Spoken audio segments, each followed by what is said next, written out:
একেবারে পেকেই এসেছে, সপ্তাহখানেকের মধ্যে ধান কাটতে হবে। বেশ বেশ, তাহলে তো ভালোই হলো।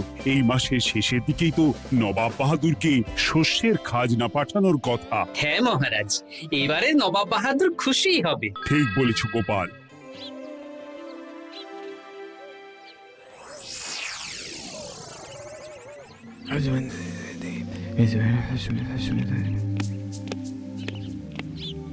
প্রণাম খাম্বাজরাজ। ওই তো কৃষ্ণনগরের মন্ত্রী চলে এসেছে।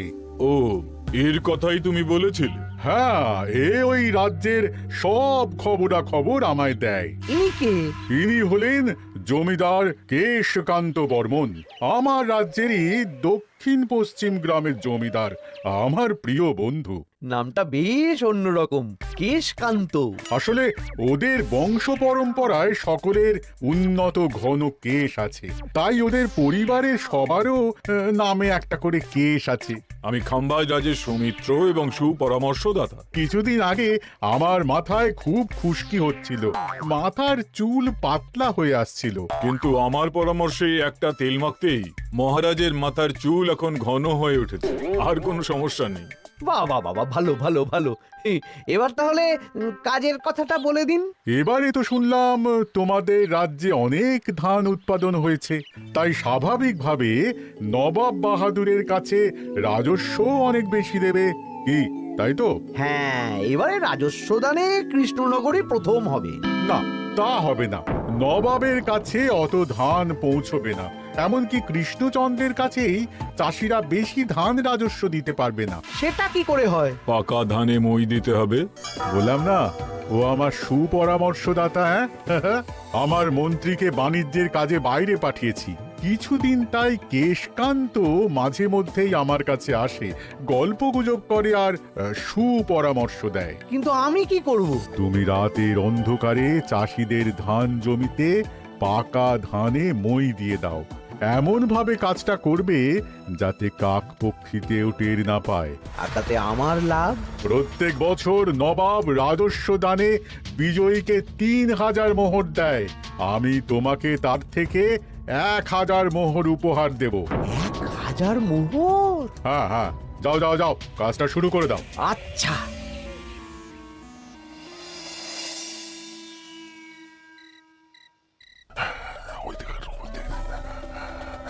তাহলে আর দেরি কেন, মন্ত্রী মশাই কথা মতো কাজ শুরু কর। হ্যাঁ চল।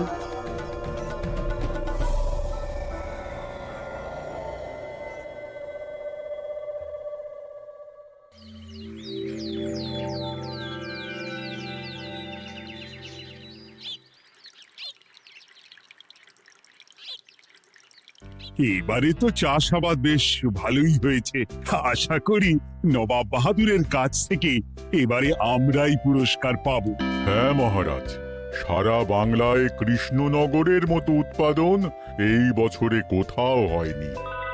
সর্বনাশ হয়ে গেছে মহারাজ, সর্বনাশ হয়ে গেছে। কি সর্বনাশ হয়েছে গো পুটির বাবা? গতকাল রাতে আমাদের সব জমির পাকা ধানে মই দিয়ে দিয়েছে। সে কি? এবার আমরা কি করব মহারাজ? কাদের কাদের জমিতে হয়েছে এসব? যেই জমিতে তাকাবেন সেই জমিতেই এই কাণ্ড, ধান ঝরে সব মাটিতে পড়ে আছে। এবার আমরা কি করব? হায় হায় হায়, এবার আমাদের রাজ্যের কি হবে? নবাব বাহাদুরকে তো জবাব দিতে পারবো না। বড় বিপদ হয়ে গেল, রাজ্যে গ্রহের প্রকোপ নেমে এলো। ও, আর কদিন পরেই আমার টেকে আসবে 1000 মোহর। ঠিক আছে, তোমরা সবাই এখন বাড়ি যাও। না, আমার মন মেজাজ ভালো নেই।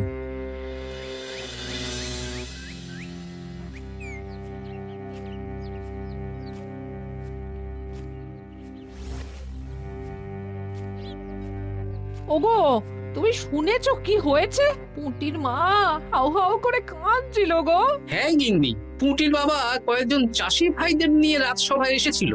শুনলাম রাতারাতি কে বা কারা চাষ জমিতে পাকা ধানে মই দিয়েছে। কত বড় সর্বনাশ হয়ে গেল বলো, কি হবে গো? কি যে হবে ভগবান জানে। বলি তুমি পারলে না পুঁটিদের একটু সাহায্য করো। হ্যাঁ, আমি মনে মনে ভেবেই রেখেছি বুঝলে, এবার বেতন পেলে পুঁটিদের বাড়িতে মাসো ভাড়ার জিনিসপত্র দিয়ে আসবো। নবাব বাহাদুরের কাছে মহারাজ খাজনা কিভাবে দেবেন? সেটাই তো বুঝতে পারছি না। আপনি এত চিন্তা করবেন না। রাজবাড়ির ভাড়ার থেকে আপাতত কিছু বস্তা ধান পাঠানোর ব্যবস্থা করুন। তারপর নবাব বাহাদুরের কাছে গিয়ে বলবেন, আস্তে আস্তে সব দিয়ে দেবেন মহারাজ। তাই করতে হবে, তাছাড়া তো আর অন্য কোনো উপায় দেখতে পাচ্ছি না। কিন্তু এবারে আর আমাদের মান রক্ষা হবে না। দেখি 2-1 দিনের মধ্যেই যতটা সম্ভব ভাড়া থেকে ধান পাঠানোর ব্যবস্থা করব।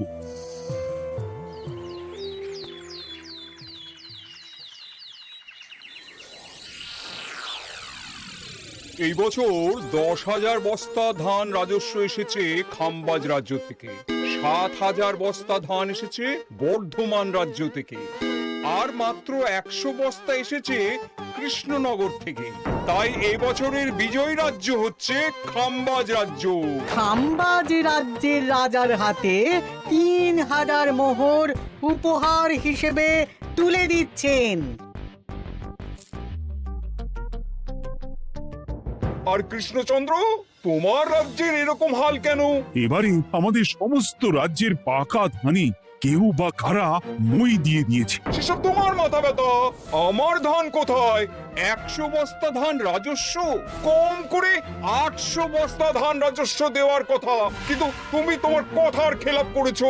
এই বছর আমি নিরুপায় জাহাপানা। আমিও নিরুপায়। হয় তুমি আগামী 1 সপ্তাহের মধ্যে আমাকে 5,000 মোহর দেবে, নইলে কৃষ্ণনগরের সিংহাসন থেকে সরে যাবে। এত বড় শাস্তি দেবেন না নবাব বাহাদুর, আপনি অন্তত মাস 6 সময় দিন, আবার ধান চাষ করিয়ে আপনাকে প্রাপ্য ধান দেওয়া হবে। বেশি কথা বলছো কৃষ্ণচন্দ্র, তুমি 5,000 নয় 6,000 মোহর 1 সপ্তাহের মধ্যে দেবে। বেটা গোপাল বেশি পাকা, অত কথা বলতে কে বলেছিল? গোপাল, এটা তুমি কি করলে? হায় হায় হায়! সর্বনাশের সময় যখন ঘনিয়ে আসে, তখন বিপদের ওপর বিপদ এভাবেই আসে। আমার পাওনা। আরে এখন না, তোমাকে পাঠিয়ে দেব। ওই দেখুন, খাম্বাজ রাজের সাথে কথা বলছে। এখন বেশি কথা বললে কৃষ্ণচন্দ্র আর গোপাল সন্দেহ করবে। চলুন তো দেখি ওখানে গিয়ে কি কথা বলছে। কি কথা বলছো মন্ত্রী? মন্ত্রী আমায় বিজয় অভিনন্দন জানাচ্ছিল। বিজয় অভিনন্দন তো উপহার পাওয়ার সময় জানাতে পারতেন মন্ত্রী মশাই। যাই হোক, আপনাকে তো ঠিক চিনতে পারছি না। আমার নাম কেশকান্ত, আমি খাম্বাজ রাজ্যের দক্ষিণ পশ্চিম গ্রামের জমিদার। কেশকান্ত আমার বিশেষ বন্ধু। আপনার কেশ নিয়ে বেশ ভাব দেখছি। হ্যাঁ, ওই কদিন আগে তো খাম্বাজ রাজের মাথার চুল পাতলা হয়ে আসছিল, খুশকি হচ্ছিল আর কি। তো ওনার পরামর্শে একটা তেল মেখেই তো খাম্বাজ রাজের আবার ঘন কালো চুল ফিরে এসেছে। কেশকান্ত জমিদার হতে পারে, কিন্তু ওর অর্থনৈতিক অবস্থা তাবর রাজাদের থেকে অনেক ভালো। কয়েক হাজার বিঘা জমির মালিকও, তার সাথে চুলের তেলের ব্যবসা করেও হাজার হাজার মোহর রোজগার করে। এই, এখন চুল নিয়ে চুলোচুলি না করে চলো কৃষ্ণনগরে ফিরি। এমনিতেই মন মেজাজ খারাপ, 1 সপ্তাহের মধ্যে আবার 6,000 মোহর জোগাড় করতে হবে। হ্যাঁ, চলুন চলুন।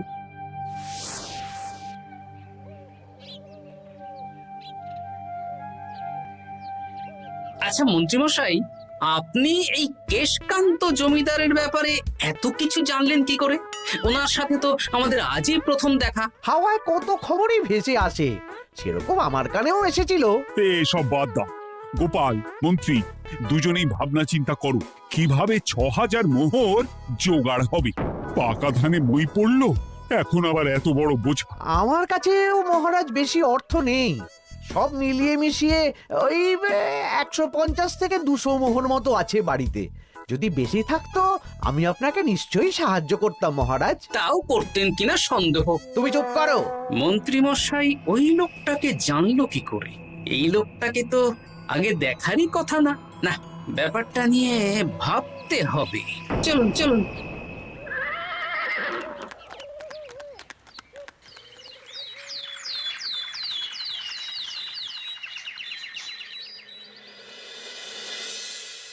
বুঝলে গিন্নি, 1 সপ্তাহের মধ্যে মহারাজকে 6000 মোহর জোগাড় করতেই হবে, নইলে সিংহাসন ছাড়তে হবে।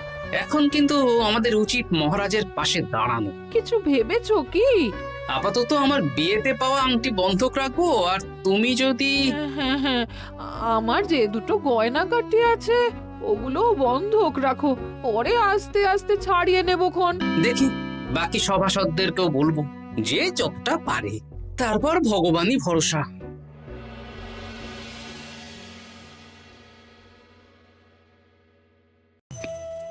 আপনি এত চিন্তা করবেন না মহারাজ। চিন্তা না করে কি আর কোনো উপায় আছে? সিন্ধুকে যা আছে তা দিয়ে 3000 মোহর হয়ে যাবে, কিন্তু তারপর আর কি করব? এবার কি নিরুপায় হয়ে জায়গা জমি বিক্রি করতে হবে? কিছু একটা করতেই হবে।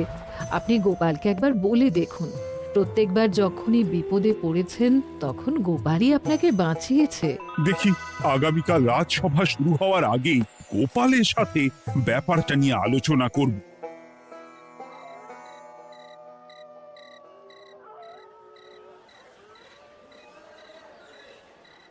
এই যে শ্যাকরা, কি করছো? এই তো, বলুন। শোনো, আমার গিন্নির জন্য একটা হীরের হার বানাতে হবে, ওই 1000 মোহরের মধ্যে। 1000 মোহরে তো হীরের নাক, কান, গলা, হাত, পা সব গয়না, এই সব গয়না হয়ে যাবে মন্ত্রী মশাই। তাহলে বানাও, এই নাও 1000 মোহর। ওরে বাবা, মন্ত্রী মশাই, 1000 মোহর! এই মন্দার বাজারে এত মোহর কোথায় পেলেন? গতকালই তো বললেন আপনার কাছে 150 থেকে 200টা আছে। সে যেখান থেকেই পাই, তাতে তোমার কি? না, আমার কিছু না। শ্যাকরা, আমি কয়েকটা গয়না বন্ধক রাখবো। দেখি কি আছে।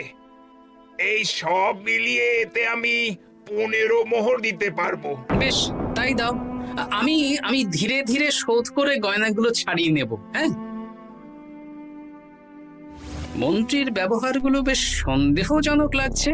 দেখি, গুপ্তচরকে কাজে লাগাতে হবে, মন্ত্রীর পিছনে ছায়ার মতো লেলিয়ে দিতে হবে।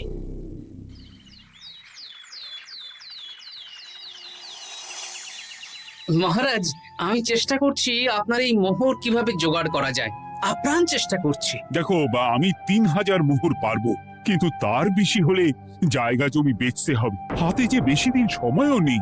আচ্ছা মহারাজ, দেখছি। তবে মন্ত্রী মশাই চাইলেই আপনাকে 1000 মোহর দিয়ে সাহায্য করতে পারতেন, কিন্তু উনি তা না দিয়ে ওনার গিন্নির গয়না বানাচ্ছেন, হীরের গয়না। এ কি, মন্ত্রী তো কালকেই বলল ওর কাছে 150 থেকে 200 মোহর আছে মাত্র। 1000 মোহর কোথা থেকে পেল? সে উনিই জানেন, তবে তার খবর খুব তাড়াতাড়ি আশা করি পেয়ে যাব মহারাজ।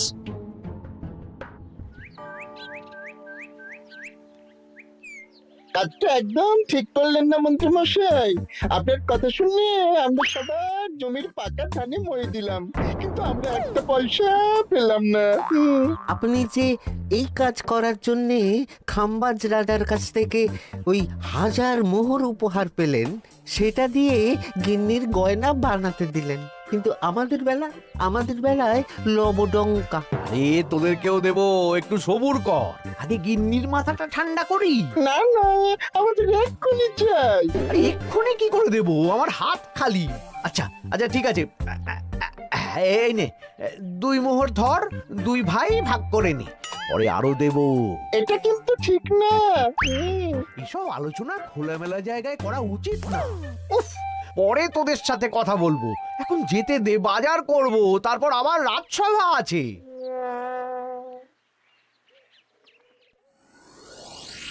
আচ্ছা, এই ব্যাপারটা মহারাজকে আর গোপাল দাদাকে জানাতে হবে।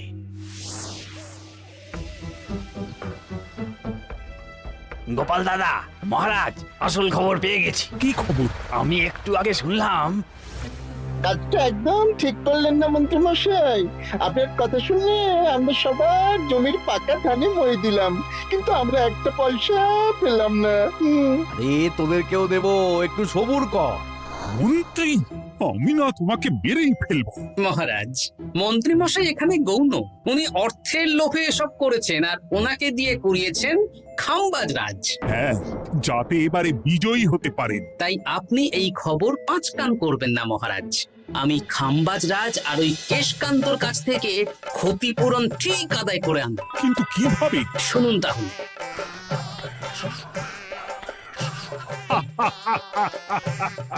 দারুণ বুদ্ধি। তাহলে এখন আসি মহারাজ, কাউকে কিচ্ছু বলার দরকার নেই।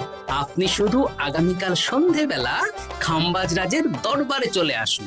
পারলে নবাব বাহাদুরকেও সঙ্গে করে নিয়ে আসুন। হ্যাঁ,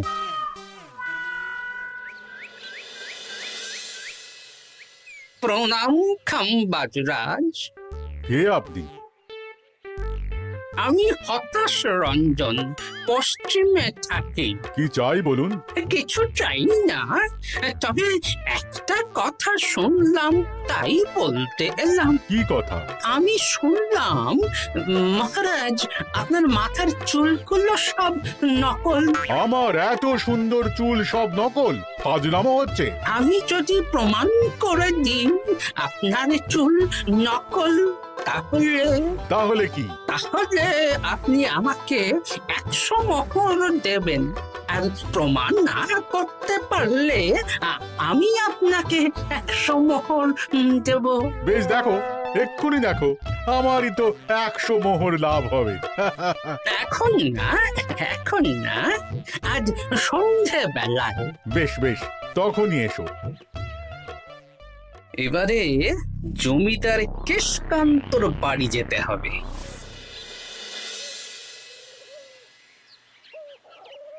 জমিদার মশাই বাড়ি আছেন? কে মশাই আপনি? আমি হতাশ রঞ্জন, পশ্চিমে থাকি। আমি বিশাল ক্ষমতাশালী লোক। কিসের ক্ষমতা? আমি রাজরাজাদের মারধর করি, চুল ধরে টানি, শাস্তি দিই। এসব কি উল্টো পাল্টা বলছেন? খামবাজ রাজ আপনার বন্ধু না? হ্যাঁ, প্রিয় বন্ধু। ওনাকেও আমি আপনার সামনে চুল ধরে টানবো, কিন্তু উনি কিচ্ছু করতে পারবেন না।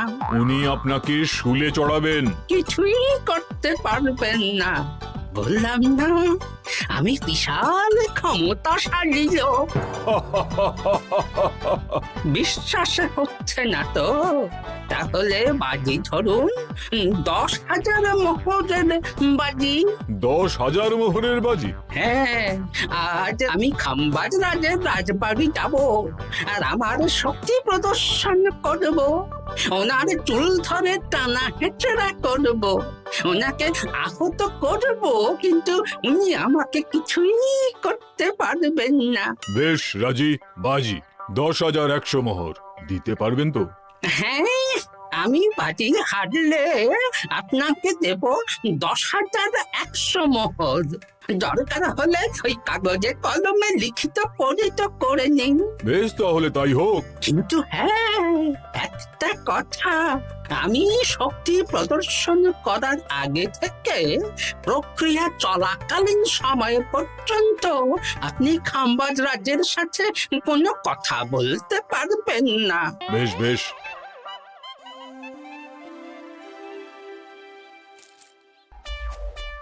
তাহলে শুরু করি? শুরু করো। এবার আমি প্রমাণ করেই ছাড়বো।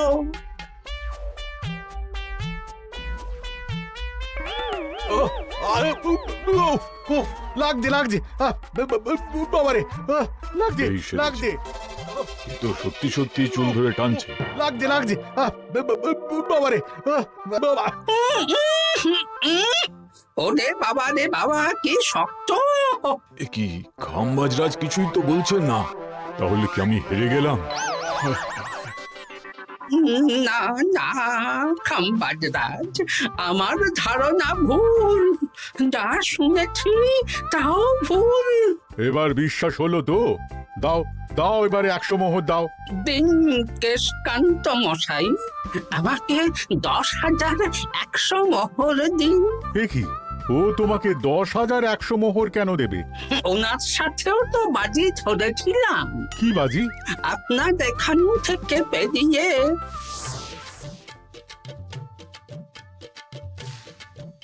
এবারে দিন তো দেখি, সব কাগজ কলমে লেখা আছে। এই নাও। হায় হায় হায় হায়। সাবাস গোপাল, সাবাস, তুমি আমার মুখ রক্ষা করেছো। গোপাল, কৃষ্ণচন্দ্র, নবাব বাহাদুর, আপনারা? হ্যাঁ, আমি গোপাল। এটা ছাড়া আর কোনো উপায় ছিল না খাম্বাজরাজ। আপনি আমাদের মন্ত্রীর মাথা খেয়ে যে জঘন্য কাজটা করিয়েছেন সেটা তো আর প্রমাণ করতে পারতাম না, তাই ছলে বলে কৌশলে আপনার প্রিয় বন্ধুর কাছ থেকে আদায় করে নিলাম। হ্যাঁ নয়, হ্যাঁ।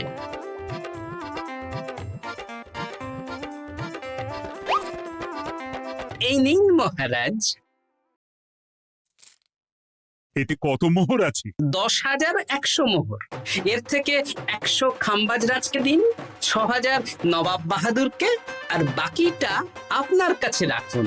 এত ধান নষ্ট হলো। কৃষ্ণচন্দ্র আমাকে সবটা বলেছে, আর ওর মন্ত্রীকেও নিয়ে এসেছি। ধোলাই খেয়েই সব বলে দিয়েছে। এই কে আছো? কৃষ্ণনগরে মন্ত্রীকে নিয়ে এসো।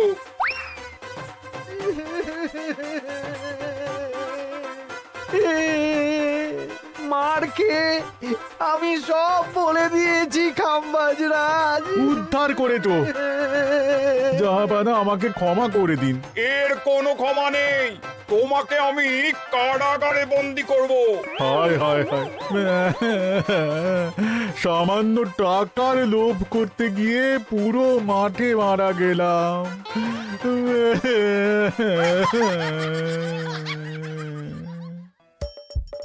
হাসির রাজা, জ্ঞানের রাজা, রসিক রাজা।